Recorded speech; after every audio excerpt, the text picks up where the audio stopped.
10th class maths.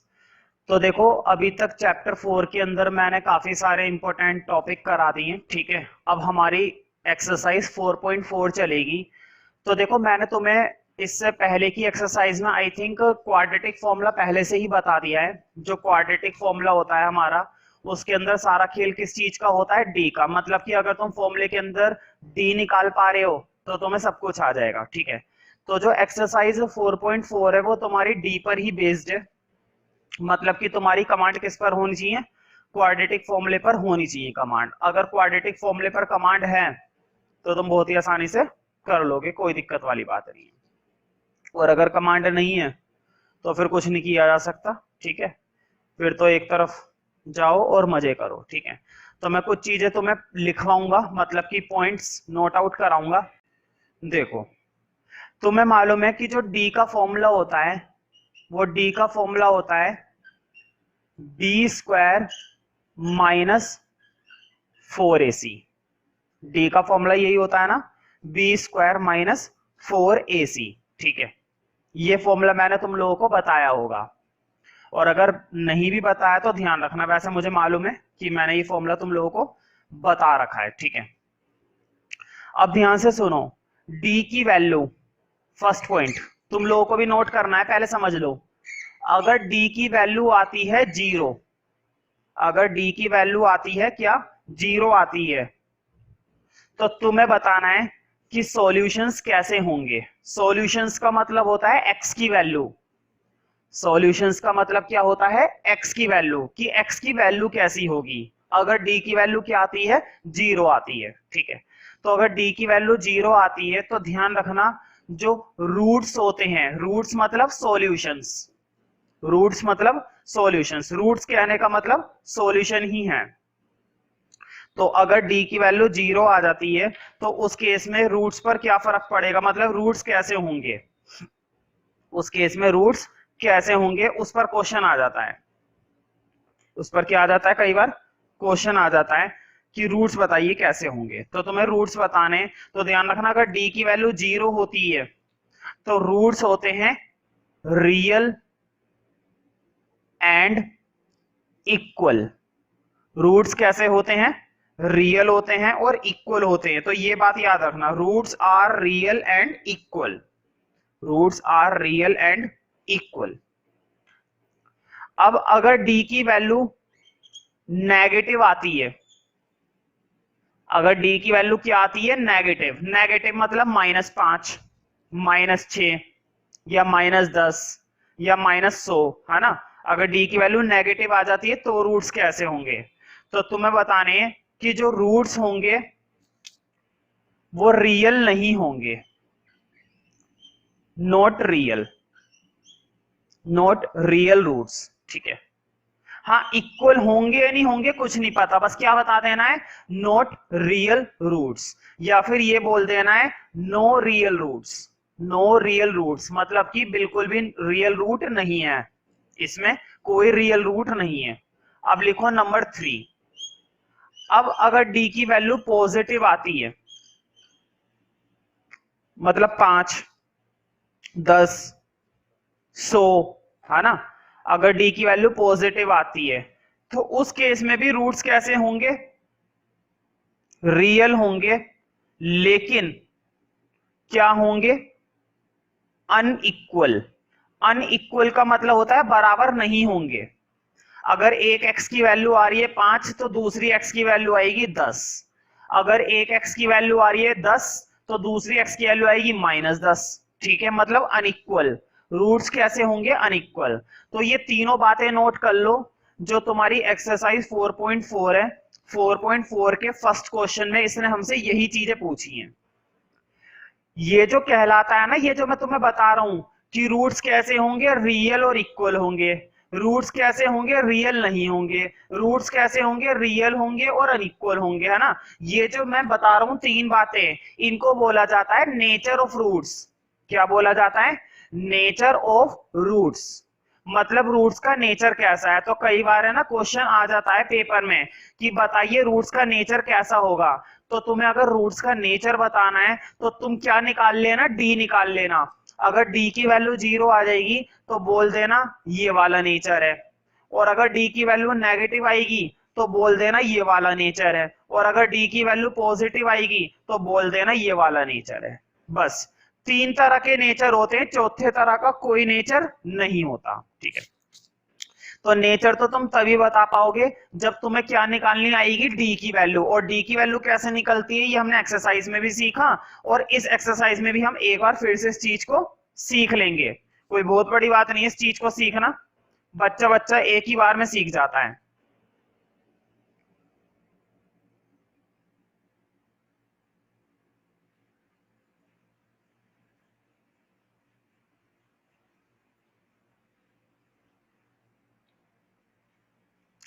देखो first question, find the nature of roots of the following quadratic equation. जैसा कि तुम जानते ही हो कि क्वाड्रेटिक इक्वेशन का नेचर पूछ रहा है रूट्स का, कि रूट्स का नेचर कैसा होगा। तो रूट्स का नेचर तो मैं बता दूंगा अगर मुझे डी मिल जाए।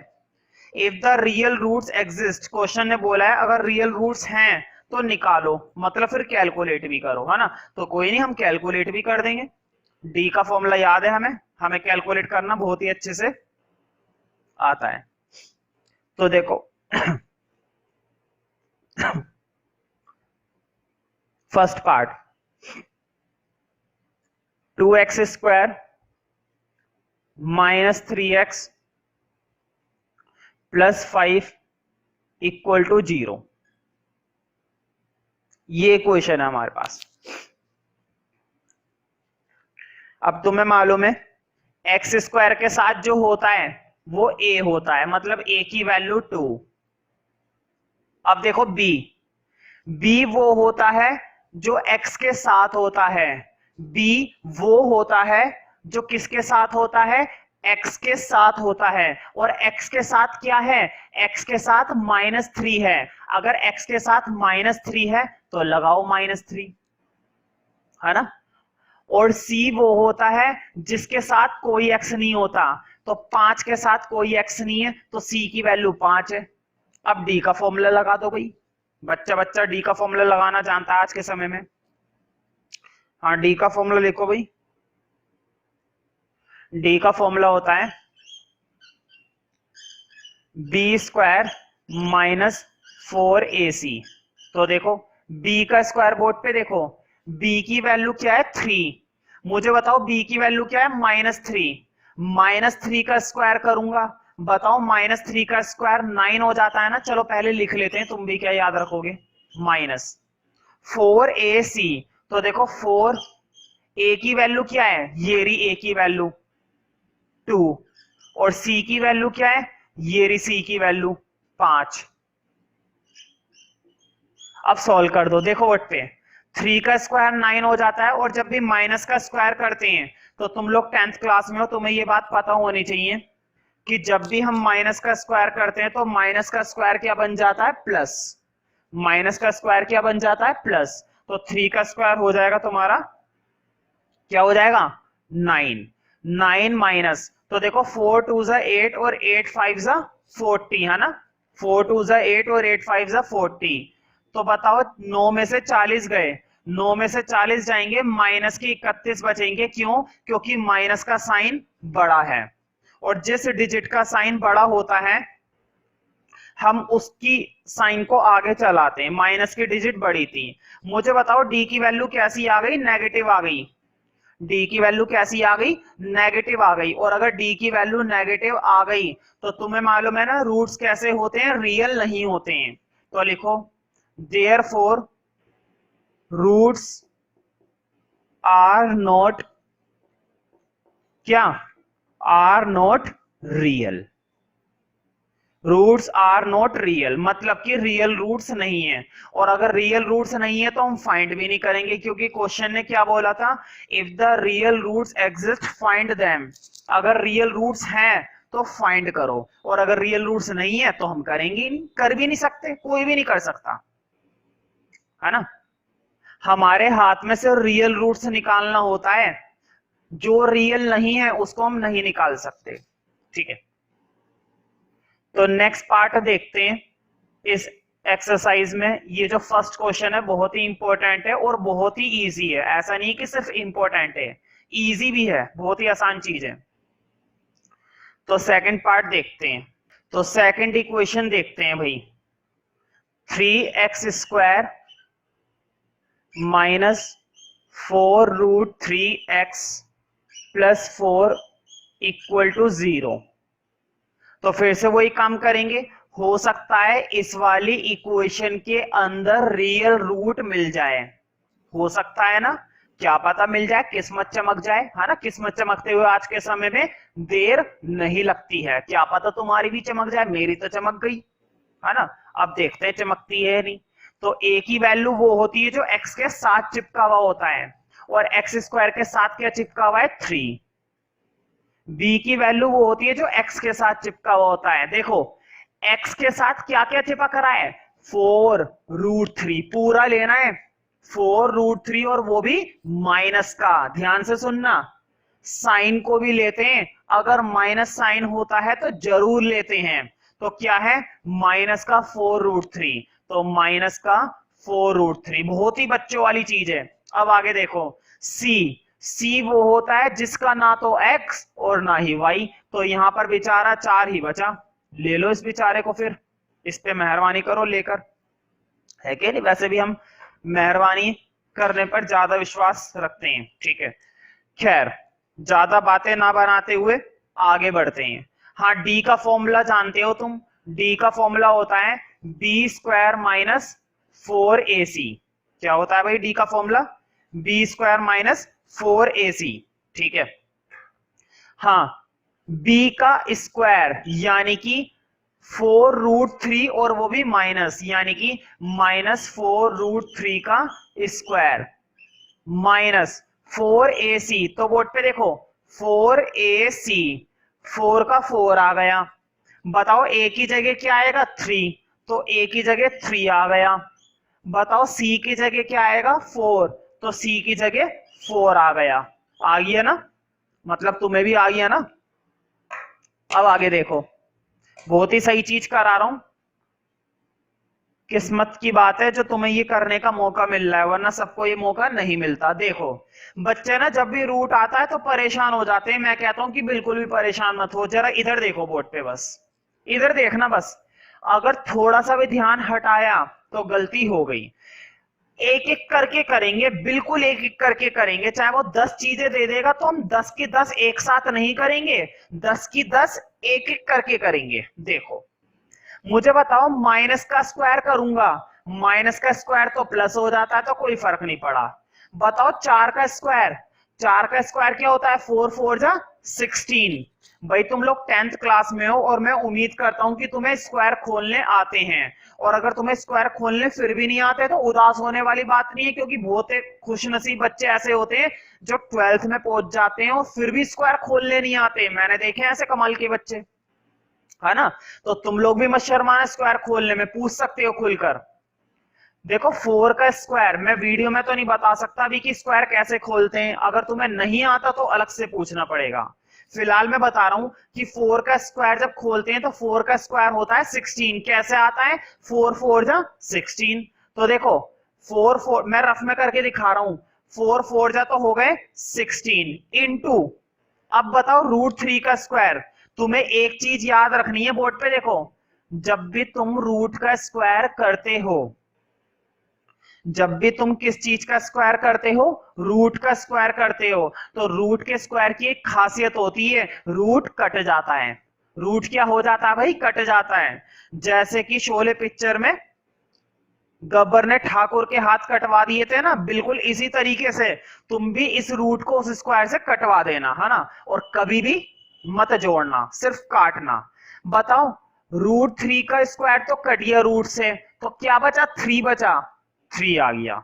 अब देखो 16 की 3 से करी, ये जो चीज मैं सिखा रहा हूं ना, ये 4√3 का स्क्वायर करना, ये जो मैं सिखा रहा हूं, ये 9th क्लास का पार्ट है, ये 8th क्लास का पार्ट है। मैं इसलिए सिखा रहा हूं क्योंकि मुझे मजा आता है ना। लेकिन अगर तुम में से किसी को फिर भी नहीं आ रहा है तो मैं हूं ना, तो मुझसे तुम अलग से पूछ सकते हो, लेकिन पूछना पड़ेगा कि कैसे आया। मैं फिर से रिपीट कर रहा हूं, देखो 4 का स्क्वायर तो हो गया 16, और रूट 3 का क्या हुआ, रूट कट गया, सिर्फ क्या रह गया 3। हाँ 16 की 3 से कर दी तो क्या निकल आया 48। 16 थी ये 48। अब इधर देखो, इधर देखो जल्दी से, 4 4 जा तो कितने हो गए 16, या फिर ऐसे देखो 4 3 जा 12, और 12 इंटू 4 कितने होते हैं 48। भाई 4 3 12 और 12 चौक 48, यानी कि 48। और अब मुझे बताओ 48 में से 48 गया तो क्या वैल्यू आ गई 0, यानी कि डी की वैल्यू आ गई 0। और मैंने बताया था जब डी की वैल्यू 0 आती है तो रूट्स रियल भी होते हैं और इक्वल भी होते हैं। तो लिखो roots are real and equal. और क्वेश्चन ने बोला था अगर रूट्स रियल हैं तो निकालो। निकालेंगे बिल्कुल, हम क्या डरते हैं, हम नहीं डरते किसी से भी, मच्छर के अलावा। भाई मच्छर से डर लगता है, डेंगू हो गया तो तुम इलाज करवाओगे, है ना, प्लेटें हमारी तुम बढ़वाओगे नहीं, तो मच्छर से डर लगता है, बाकी किसी भी क्वेश्चन से कोई डर नहीं लगता। ठीक है, तो खैर क्वेश्चन ने बोला था रियल रूट्स है तो निकालो, बिल्कुल मैं निकालूंगा, मैं नहीं रुकता। ठीक है, तुम भी मत रुकना, निकाल कर दिखाते हैं अभी।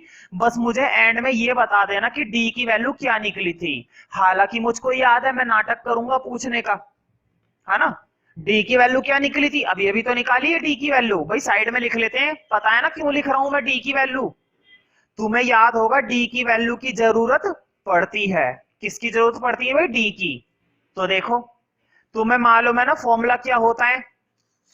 क्वेश्चन ने बोला था कि अगर रियल रूट्स है तो निकालो। निकालने का फॉर्मूला मैंने पहले भी बताया था, एक होता है minus B plus root D upon में 2a, और एक होता है minus B minus root D upon में 2a। याद है ना, या भूल गए।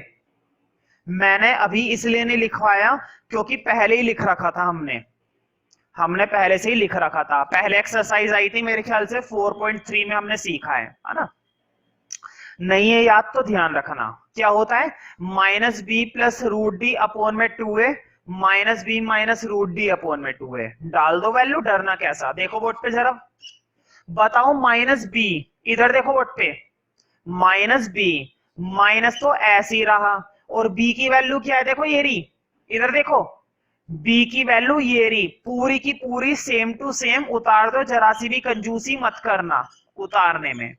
प्लस अब रूट डी बताओ, बताओ डी की वैल्यू क्या आई थी 0, यानी कि 0 का रूट, 0 का क्या आएगा रूट आएगा। देखो व्हाट पे डी की वैल्यू क्या निकाली थी तुमने, 0 निकाली थी। देखो इधर डी की वैल्यू क्या निकाली थी तुमने, 0 निकाली थी, और यहां पर तुमने डी की जगह क्या डाल दिया 0 डाल दिया। अब जरा नीचे देखो भाई, नीचे देखो क्या आएगा 2a।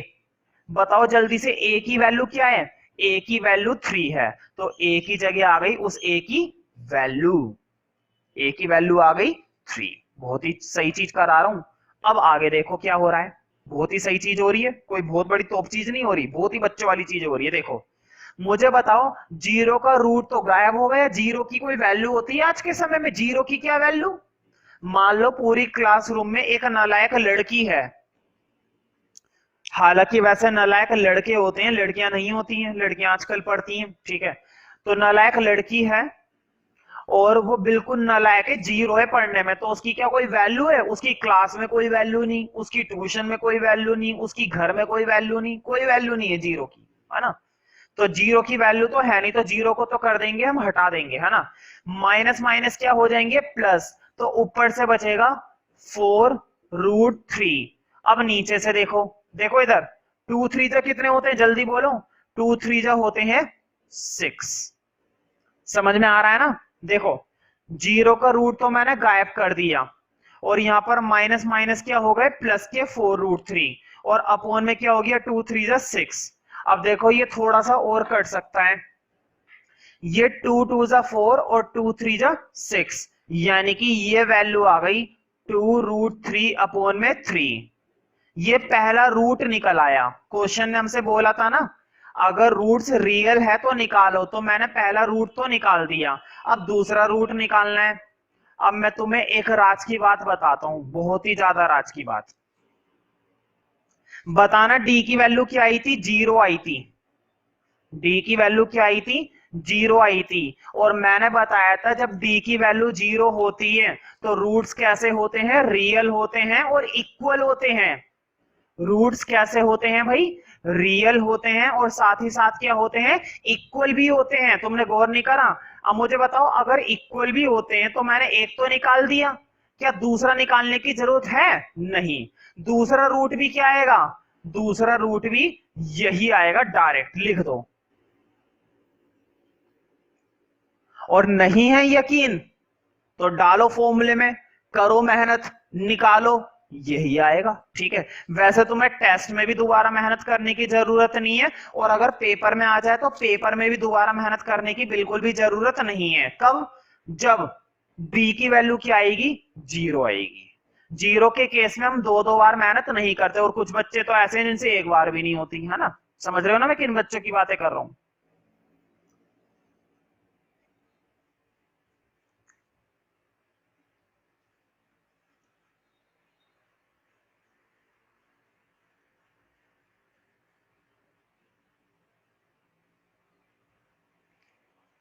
तो देखो इस क्वेश्चन का थर्ड पार्ट और देखते हैं। बहुत ही दिलचस्प क्वेश्चंस चल रहे हैं, मुझे लगता है कि मजा करने वाले टॉपिक हैं ये।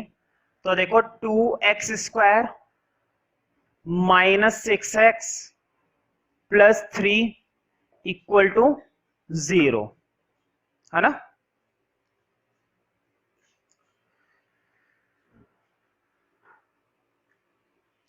तो देखो फिर से पहले हम क्या निकालेंगे भाई? डी निकालेंगे, और क्या निकालेंगे, है ना। डी का फॉर्मूला अब तक तो तुम्हें याद हो जाना चाहिए, b² माइनस 4ac। देखो b का स्क्वायर, मैंने बताया था b वो वैल्यू होती है जो x के साथ होती है। x के साथ क्या चिपक रहा है? -6। x के साथ क्या चिपक रहा है? -6 चिपक रहा है। और जब -6 चिपक रहा है तो छुटाओ से वहां से, -6 का स्क्वायर, ये तो हो गया -6 का स्क्वायर, -4ac। तो देखो a की वैल्यू 2, c की वैल्यू 3। अब सॉल्व कर दो। देखो -6 का स्क्वायर, भाई बच्चा बच्चा भी बता देगा, मैंने बताया था माइनस का स्क्वायर करते हैं प्लस हो जाता है। माइनस का स्क्वायर करते हैं हमेशा क्या हो जाता है भाई? प्लस हो जाता है। ठीक है, तो 6 का स्क्वायर हो गया प्लस का 36, है ना। यकीन करते हो ना मुझ पर? और मुझ पर नहीं तो अपने दिमाग पर तो कर लो, हालांकि दिमाग तो तुम्हारे अंदर बचा नहीं है कुछ खास। अब आगे देखते हैं।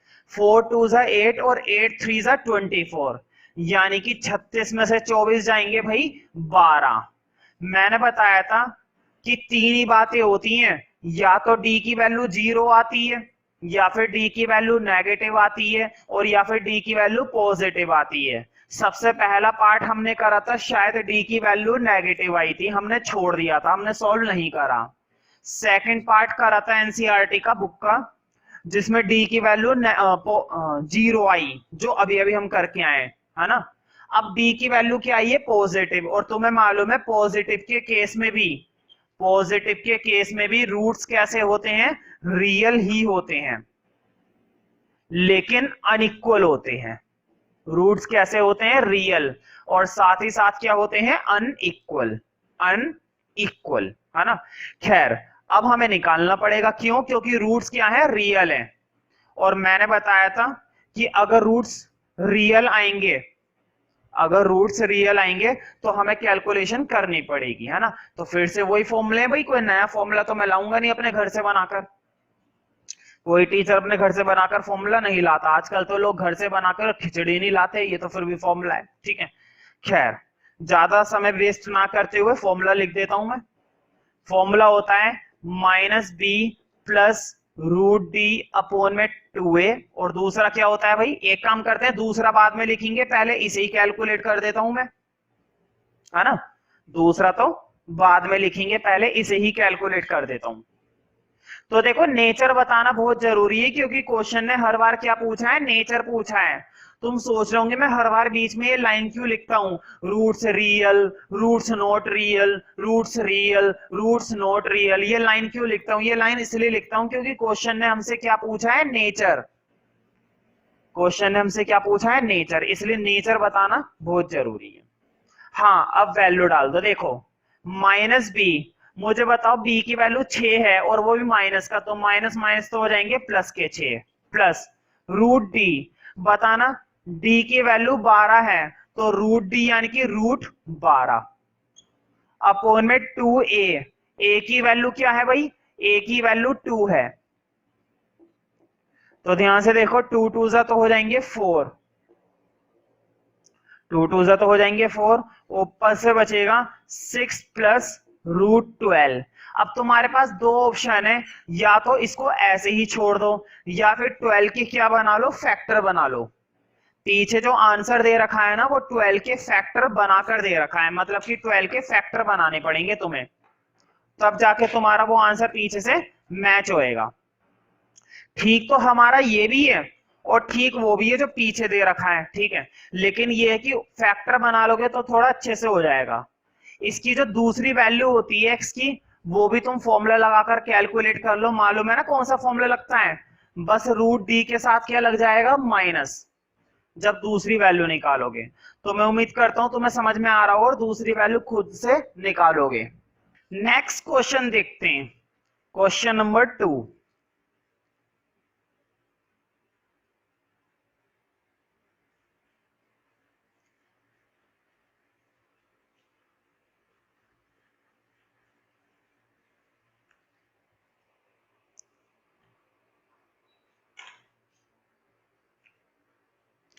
तो देखो क्वेश्चन नंबर 2 हमारा क्या है, देखते हैं। Find the value of k for each of the following quadratic equation so that they have two equal roots. Question ने हमें क्या बताया है, क्वेश्चन ने हमें बोला है कि इसमें हमें k की वैल्यू निकालनी है। पहली बात तो ये कि इस वैरायटी पर टिक कर लो, अब तक की सबसे ज्यादा पूछे जाने वाली वैरायटी में से एक है ये वाली वैरायटी। अक्सर क्या होता है, क्वेश्चन हमें k की वैल्यू पूछता है, इस तरह के क्वेश्चन हमने चैप्टर 3 में भी करे थे, है ना। मैथ्स की दुनिया में k का तो अपना ही एक रोल है, k को हम नहीं भुला सकते, है ना। इंसान सांस लेना भूल सकता है लेकिन मैथ्स के अंदर k की वैल्यू निकालना कभी नहीं भूलता। तो k की वैल्यू निकालनी है। अब आगे देखो, so that they have two equal roots, underline that particular word, equal roots. Question ने हमें क्या बोला है, क्वेश्चन ने हमें रूट्स कैसे बताए भाई, इक्वल बताए हैं। क्वेश्चन ने हमें इक्वल रूट्स बताए हैं और तुम्हें मालूम है इक्वल रूट्स कब होते हैं, इक्वल रूट्स तब होते हैं जब d की वैल्यू क्या होती है भाई, जब d की वैल्यू क्या होती है, 0, याद है ना।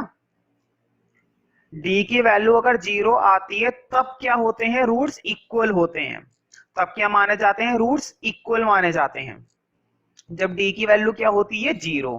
तो क्वेश्चन ने हमें जो बताया है वो है इक्वल रूट्स, और इक्वल रूट्स कहने का मतलब ये है कि d की वैल्यू क्या बता रखी है, क्वेश्चन ने 0 बता रखी है। अब हम इसका इस्तेमाल करेंगे, है ना। पहले फर्स्ट इक्वेशन देखते हैं।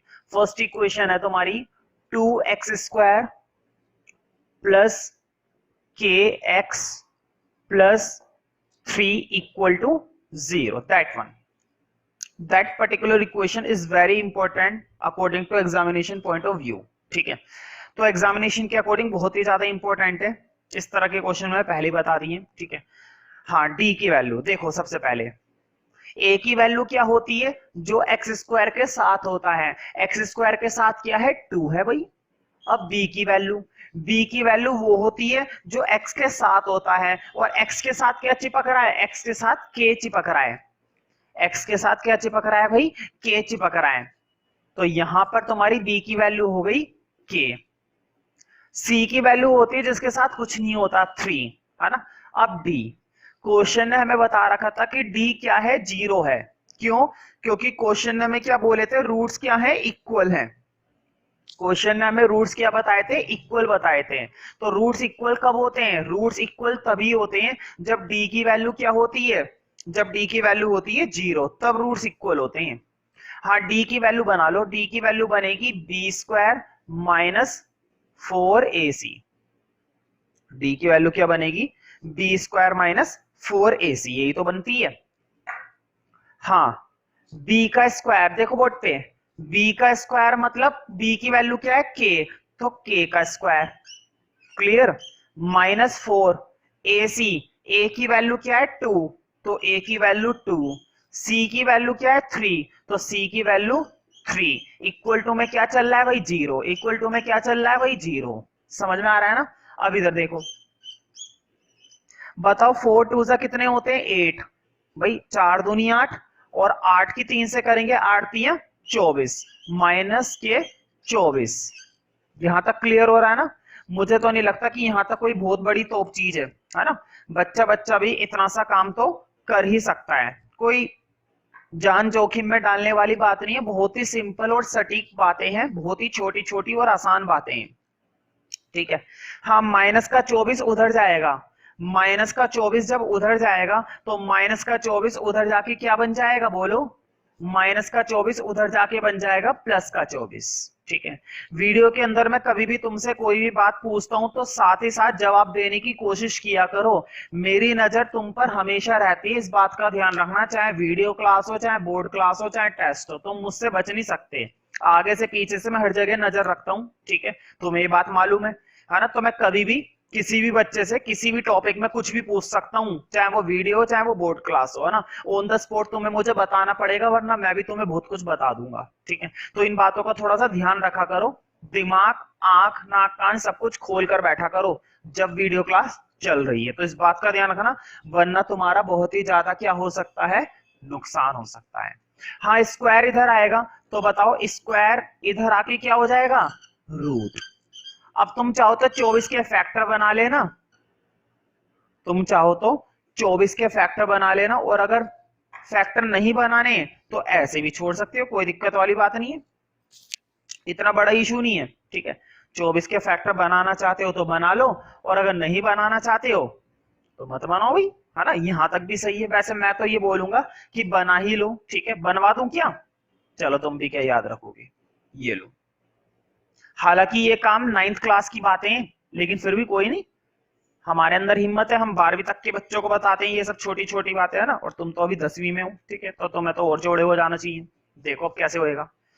2 1 जा 2, 2 2 जा 4, फिर 2 से जाएगा, 2 6 जा 12, फिर 2 से जाएगा, 2 3 जा 6, अब किससे आएगा? 3 से। देखो वोट पे, 2 का तो एक पेयर बाहर गया, 2 और 3 रह गई, यानी कि अंदर क्या रह गया? 6, यानी कि 2√6। अगर अभी भी किसी को समझ में नहीं आया तो मुझसे भाई अलग से पूछ सकते हो, क्योंकि ये बातें हैं छोटी क्लासेस की। मैं एक क्लास के अंदर वो चीज ज्यादा समझाता हूं जो उस क्लास की है। मैं एक क्लास के अंदर उन चीजों को ज्यादा अच्छे से समझाता हूं, बार बार समझाता हूं, जो उस क्लास के लायक है, जो उस क्लास में समझने वाली बात है।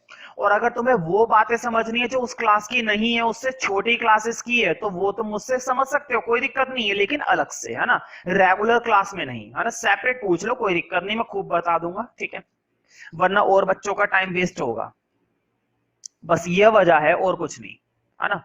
तो अलग से पूछो, भरपूर पूछो। तुम्हें 9th क्लास में बैठना है, तुम मुझे बताओ, मैं 9th क्लास में बैठाऊंगा तुम्हें, तुम्हें प्रॉपर समझ में आएगी हर एक चीज। फिर तुम्हें ये सब चीजें फिर प्रॉपर तरीके से समझ में आएगी, कोई नहीं रोकने वाला तुम्हें। तुम्हें दुनिया की कोई ताकत नहीं रोक सकती समझने से। या कोई रोक सकता है? कोई नहीं रोक सकता, है ना? दुनिया में तुम्हें कोई भी नहीं रोक सकता आगे बढ़ने से, अगर तुमने खुद को तैयार कर लिया आगे बढ़ने के लिए, है ना? देखो नेक्स्ट इक्वेशन है भाई, भाषण तो बहुत हो गया, अब जरा इक्वेशन देखते हैं। के x-2 इक्वल टू, नहीं, फिर क्या है? +6 है, इक्वल टू 0। ये है ना? तो पहले तो देखो, सबसे पहला काम क्या है? सबसे पहला काम ये है कि ये जो इक्वेशन दे रखी है, ये इक्वेशन स्टैंडर्ड फॉर्म में है ही नहीं। ये क्वेश्चन स्टैंडर्ड फॉर्म में नहीं है, और अगर ये क्वेश्चन स्टैंडर्ड फॉर्म में नहीं है तो हमारा पहला और सबसे बढ़िया काम है कि इस इक्वेशन को किस में बनाना? स्टैंडर्ड फॉर्म में। तो देखो बहुत ही आसान है, बताओ। के एक्स की एक्स से करूंगा, देखो के एक्स की मल्टीप्लाई एक्स के साथ करूंगा तो क्या बनेगा के एक्स स्क्वायर, है ना। क्यों? क्योंकि एक्स की एक्स से करी एक्स स्क्वायर। अब इधर देखो के एक्स की -2 से करूंगा तो क्या बनेगा -2 के एक्स, है ना। बस इसी ब्रैकेट के साथ करनी थी, कभी 6 के साथ भी दे मारो, ज्यादा दिमाग मत लगाना। 6 के साथ नहीं करनी। क्यों नहीं करनी? क्योंकि वो ब्रैकेट से बाहर है। अब ये बन गई स्टैंडर्ड। बताओ ऐसी तो होती है क्वाड्रेटिक, यही तो होती है स्टैंडर्ड फॉर्म, क्वाड्रेटिक इक्वेशन की स्टैंडर्ड फॉर्म यही तो होती है। अब लगाओ डी का फॉर्मूला। क्वेश्चन ने हमें बताया था डी की वैल्यू फिर से क्या है 0, क्योंकि वही क्वेश्चन चल रहा है, उसी क्वेश्चन के तो पार्ट्स चल रहे हैं तो वही कर रहे हैं हम। देखो डी की वैल्यू क्या है 0। हाँ डी का फॉर्मूला बोलो भाई, बच्चा बच्चा जानता है, D square minus 4ac equal to 0। यही तो फॉर्मूला होता है। मुझे तो नहीं लगता इसके अलावा कोई दुनिया में कोई नया फॉर्मूला है ना। अगर नया फॉर्मूला है तो लगाते रहो तुम, है ना। मेरा क्या है, गलत हो जाएगा। हाँ इधर देखो b का स्क्वायर, जल्दी से देखकर बताओ। b वो होता है जो x के साथ होता है, और x के साथ क्या है देखो, x के साथ क्या है k है, x के साथ क्या है 2 है, x के साथ क्या है माइनस है, तो पूरा बोलो माइनस का 2k। कोई दिक्कत तो नहीं है, माइनस का 2k उठा लो। उठा लिया, उठाने में तो माहिर है। -4। अब ए सी, ए वो होता है जो एक्स स्क्वायर के साथ होता है। ए क्या होता है बोलो, ए क्या होता है जो एक्स स्क्वायर के साथ होता है, और एक्स स्क्वायर के साथ क्या है के, तो के उठा लो, के आ गया। सी, सी वो होता है जो किसी के साथ नहीं होता, मतलब कि 6 इक्वल टू में क्या चल रहा है भाई 0 चल रहा है। 0 का कुछ नहीं है, 0 को तो जहां ले जाओगे चल देगा, 0 है वो, उसका क्या है, वो क्या मना करेगा। 0 की कहीं नहीं कुछ नहीं चलती, जिंदगी खराब है 0 की। हाँ अब इधर देखो, मैं होल स्क्वायर खोलूंगा, देखो माइनस का स्क्वायर कितनी बार बता दिया, माइनस का स्क्वायर क्या हो जाता है प्लस। हाँ 2 का हो जाएगा 4, और के पर क्या आ जाएगा के स्क्वायर। अब इधर देखो, इधर देखो 4 की 6 से करी 24, यानी कि 24 के इक्वल टू 0। समझ में आ रहा है ना। अब मुझे बताओ दोनों में से कुछ कॉमन आ रहा है ना भाई, दोनों में से क्या कॉमन आ रहा है, दोनों में से कुछ ना कुछ तो कॉमन जरूर आ रहा है, और क्या कॉमन आ रहा है वो भी हम देखेंगे। बहुत ही आसान चीज है, देखो कितनी आसानी से हम देखेंगे। बताओ दोनों में से क्या कॉमन आ रहा है। एक तो 4 कॉमन आ रहा है ना, और एक के कॉमन आ रहा है। तो 4 भी कॉमन लो और के भी कॉमन लो। जब भी मैथ्स में कहीं पर भी किसी भी टॉपिक में, किसी भी इक्वेशन में, किसी भी क्वेश्चन में, किसी भी विषय में कहीं पर भी कुछ भी कॉमन आए तो उस कॉमन को जरूर लो, आदत बना लो इसको। जैसे खाने के बाद पानी पीते हैं, ऐसी मैथ्स में कहीं पर भी अगर किसी भी क्वेश्चन में कॉमन आए तो जरूर कॉमन लो, है ना। हाँ 4k स्क्वायर, तो 4k कॉमन ले लिया तो देखो 4 तो बाहर गया, के स्क्वायर में से के भी बाहर गया, तो अंदर बचा के। अब इधर देखो माइनस 24 में से 4 कॉमन ले लिया, बताओ 24 4 को कितने पर काटेगा 6 पर, 4 6 24, और के तो बाहर चला ही गया है, इक्वल टू 0, है ना। अब या तो ये वाली वैल्यू 0, 4k इक्वल टू 0, या फिर ये वाली वैल्यू 0। दो ही बातें होती हैं भाई, या तो ये वाली वैल्यू 0 होती है या फिर ये वाली वैल्यू 0 होती है। हमने दोनों को 0 रख दिया, हमने दोनों को 0 रख दिया। अब दोनों को जब 0 रखा तो देखते हैं क्या क्या वैल्यू आएगी। यहां से तो k की वैल्यू आ गई 6, है ना। क्यों? क्योंकि माइनस का 6 उधर जाके क्या हो गया प्लस का 6। अब इधर देखो, बताओ 4 इधर मल्टीप्लाई इधर आके डिवाइड हो गया, तो यहां से k की वैल्यू आ गई 0। इसको रिजेक्ट कर देना। क्यों? क्योंकि k की वैल्यू 0 नहीं हो सकती। अगर k की वैल्यू 0 हो गई तो पूरी इक्वेशन खत्म हो जाएगी। इसलिए k की वैल्यू जो 0 आई है उसको क्या करना है, हमें रिजेक्ट करना है ना। लड़कियां तो वैसी फेमस होती है रिजेक्ट करने में। तो k की वैल्यू जो 0 है वो हमारी नहीं चलेगी, उसको हमें क्या करना पड़ेगा, रिजेक्ट करना पड़ेगा। और क्या करना पड़ेगा,